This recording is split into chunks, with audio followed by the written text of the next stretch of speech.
Nama saya Masalah Angelin Coca, kelas 10 IPS. Saya akan menjelaskan tentang Kesultanan Cirebon. Latar belakang berdirinya Cirebon merupakan sebuah kerajaan bercorak Islam ternama yang berasal dari Jawa Barat. Kesultanan Cirebon berdiri pada abad ke-15 dan 16 Masehi. Kesultanan Cirebon juga merupakan pangkalan penting yang menghubungkan jalur perdagangan antar pulau. Kesultanan Cirebon berlokasi di pantai utara Pulau Jawa yang menjadi perbatasan antar wilayah Jawa Tengah dan Jawa Barat. Ini membuat Kesultanan Cirebon menjadi pelabuhan sekaligus jembatan antara dua kebudayaan, yaitu Pulau Jawa dan Sunda. Sehingga Kesultanan Cirebon merupakan suatu kebudayaan yang khas tersendiri, yaitu kebudayaan Cirebon yang tidak didominasi oleh kebudayaan Jawa dan kebudayaan Sunda. Raja-raja yang memimpin di Kerajaan Cirebon. Satu raja di tahun 1445 sampai 1479, Caka Buana Sultan Cirebon pertama mendirikan Istana Pakuwati dan membentuk pemerintahan di Cirebon sehingga dianggap sebagai pendiri Kesultanan Cirebon. Tahun 1479 sampai 1568, Sunan Gunung Jati atau Syarif Hidayatullah Sultan Cirebon II menjadi penyebar agama di Islam Barat dan menjadi Sultan Kesultanan Cirebon. Setelah wafat, terjadilah kekosongan jabatan pemimpin tertinggi Kerajaan Islam Cirebon yang mendapat gelar Tumanggung Syarif Hidayatullah bin Maulana Sultan Muhammad Syarif Abdullah. 1568 sampai 1570, Fatilah Sultan Cirebon ketiga mengisi kekosongan pemegang kekuasaan dari Sunan Gunung Jati. 1570 sampai 1649, Panembahan Ratu I Sultan Cirebon keempat, nama asli Pangeran Emas Putra.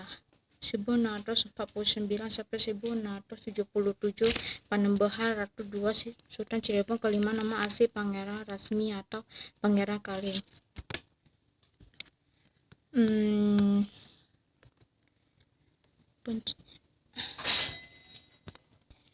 Perjanjian antara Kesultanan Cirebon dengan VOC sendiri terjadi beberapa kali, yaitu perjanjian pertama terjadi pada tanggal 7 Januari 1681, yang kedua terjadi 4 Desember 1685, 5 Desember 1688, 4 Agustus 1699, 17 Januari 1798, dan 18 Januari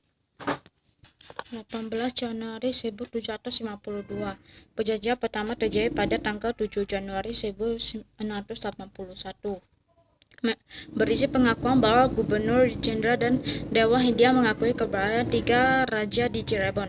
Ketiga raja tersebut dijadikan sahabat oleh VOC, meski terlihat bahwa faktanya pengakuan kepada 3 raja Cirebon ini hanyalah strategi VOC untuk mencampuri urusan politik Kesultanan Cirebon, dan sejak diadakannya perjanjian tersebut itulah perselisihan para penguasa di Cirebon semakin menjadi. Tahun 1700, Kesultanan menjadi 4 kekuasaan.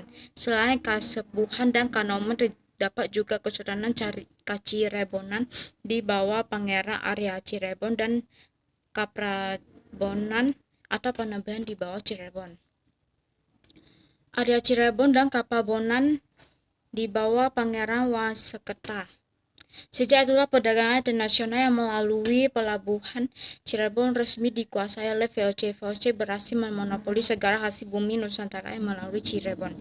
Semenjak para raja tak lebih hanyalah seorang pegawai bagi pemerintahan kolonial Belanda. Bahkan penguasa itu berlangsung hingga masa pendudukan Jepang pada tahun 1942. Masa kejayaan Kesultanan Cirebon.